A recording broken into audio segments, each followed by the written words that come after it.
love had to be brought into chorus. I don't want to see anything about you in front of your children. But it's just hypothetical. But she loved you. And she impacted your lives in spreading that love to you. Secondly, Emma Connolly was a woman of faith in perhaps a way that you wouldn't normally think of, but I think Maureen brought it out so beautifully in her words earlier. She was a woman of faith as a woman of hospitality and kindness. You know, we don't normally think of hospitality as being a Christian virtue. But if you read a book called the New Testament, which I'm sure all of you do, it's full of people gathering around tables for meals. One scripture scholar makes a kind of quip about the gospel, but look, that half the gospel is eating and drinking. But it's such an important part of our lives as Christians to show hospitality. And how this woman demonstrated her faith in that regard. Speaking for myself, and it seems maybe selfish to be drawing attention to myself, but 9 Pine Tree Lane is engraved in my brain for the few years that are still left to me. I'm 76 now. But 9 Pine Tree Lane from 52 years ago, when I was a student at Catholic University, and get out of those drab places and come north to New York. It was so precious to me. 9 Pine Tree Lane, Manchester 777. That's what it was in those days. There was another phone, but we never used it because it saved money.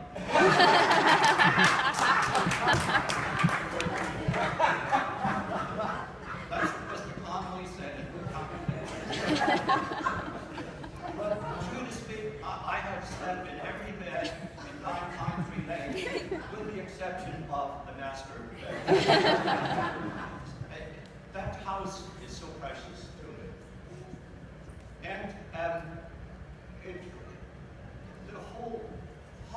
the nucleus of that great feeling for me was Emma Connolly. And it wasn't just for me. You know, I describe it as an island of hope for me and of joy for me, but maybe it should be more truthfully be called an archipelago. Because there were so many people coming and going, boyfriends, girlfriends, all being brought in to be vetted, to know if they would make the standards and common children. Most of you passed. But,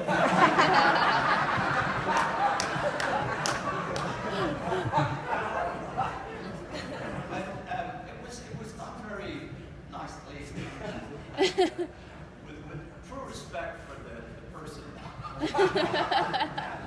But Emma Connolly, the woman of faith, the woman who extended her hospitality, like Martha and Mary in the gospel for Jesus. And thirdly, Emma Connolly is a woman of faith. In words that, as I would put it, as a witness, as a heroic witness to the beauty, to the dignity of the God-given gift of human life. Not merely in her full bloom of youthful exuberance, not just in the halcyon days of self-confident maturity, but even as the advancing years took their inevitable toll on her body and her mind. Sadly, we live in times where the value of human life is weighted much more in favor of the young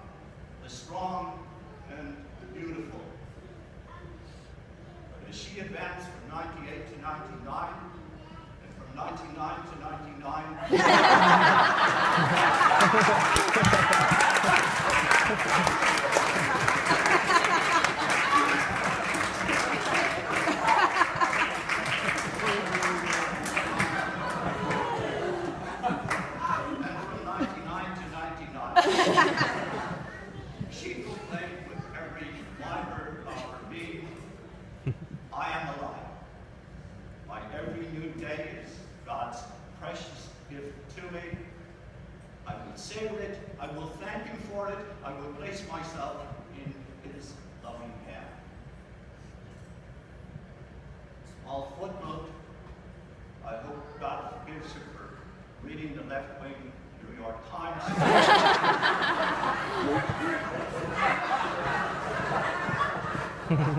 myself am more of a Wall Street Journal.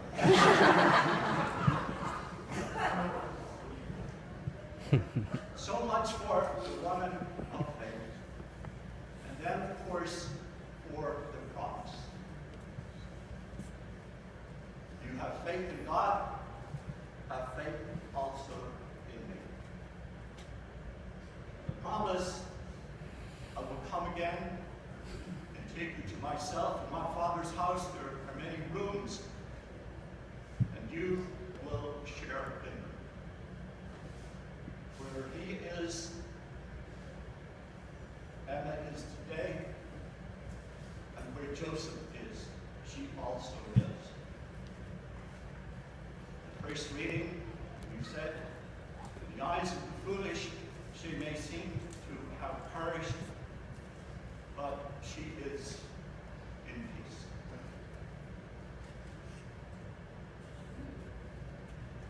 I know that Professor McFeely likes Seamus Heaney. I have a few lines here in which our Irish poet was addressing the death of his mother. And he focuses on a small thing that happened when he was very young, helping his mother to peel potatoes while the rest of the family were away. When all the others were away at Mass, I was all hers as we peeled potatoes. They broke the silence, let fall one by one, like solder ripping from the soldering iron. Cold comfort set between us, things to share, gleaming in a bucket of clean water, and again let fall. Little pleasant splashes from each other's work would bring us to our senses. So while the parish priest at her bedside went hammer and tongs with the prayers for the dying, and some were responding and some were crying, I remember her last head bent towards my head, her breath and mine, our fluent dipping knives, never closer the whole rest of our lives. On a good soul,